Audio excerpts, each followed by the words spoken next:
जिल्ह्याचं की पोलीस प्रशासन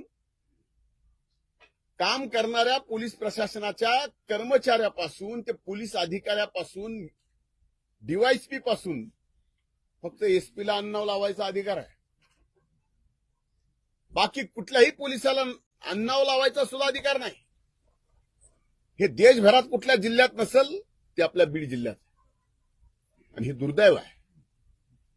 आम्ही या ठिकाणी पूर्णपणानं सामाजिक सलोखा जपून तशा पद्धतीचं कुठलंही कुणाचंही मन न दुखवता, कारण इथं तुम्ही ऐकलं असेल की या टाकडीचे आणि कदमवाडीचे किती चांगले, प्रत्येक माणसाशी प्रत्येक घराशी संबंध किती चांगले हे टाकळीकरांना माहिती आहे आणि कदमवाडीलाही माहिती आहे.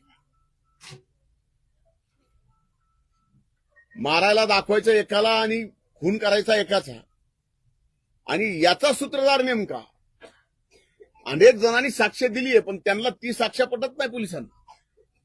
मग नेमकी कुठली साक्ष पोलिसांना पाहिजे? या बाबतीत आम्ही हे प्रकरण अतिशय गंभीर्याने घेतलंय.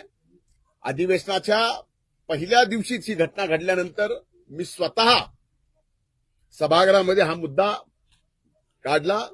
या मुद्द्यावर अतिशय प्रखरपणे मी सभागृहात भांडलो, आणि आता राहिलेला एक आरोपी तो कुणाचाही असो, मला देणं घेणं नाही, कुठल्या जातीपातीचा असो, कुणाच्याही जवळचा असो, घेणं देणं नाही, पण न्याय हे सगळ्याला सारखा असला पाहिजे.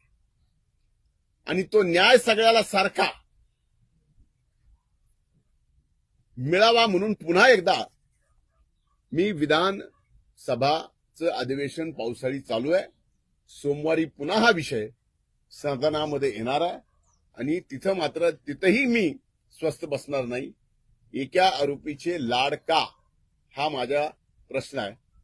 हे सुद्धा माध्यमांनी आता आपल्या माध्यमातून विचारणं गरजेचं आहे.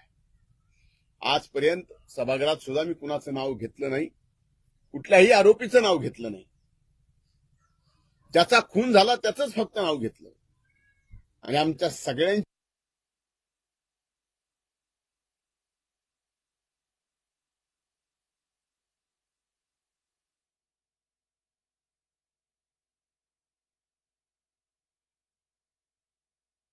जे मुंडे जे आहेत ते घुले कुटुंबियांच्या सांत्वनपर भेटीसाठी पोहोचलेले आहेत, आणि या सगळ्या मुद्द्यावरनं आता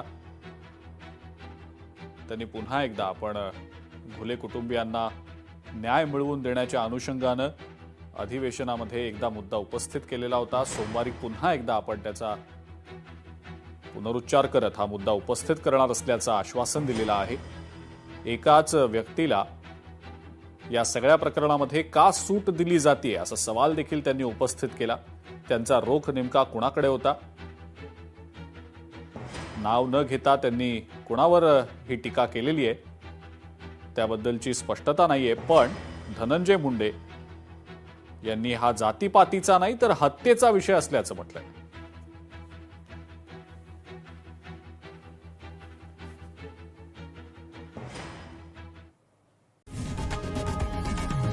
लोकशाही मराठी ऐका, पहा, जागरूक रहा.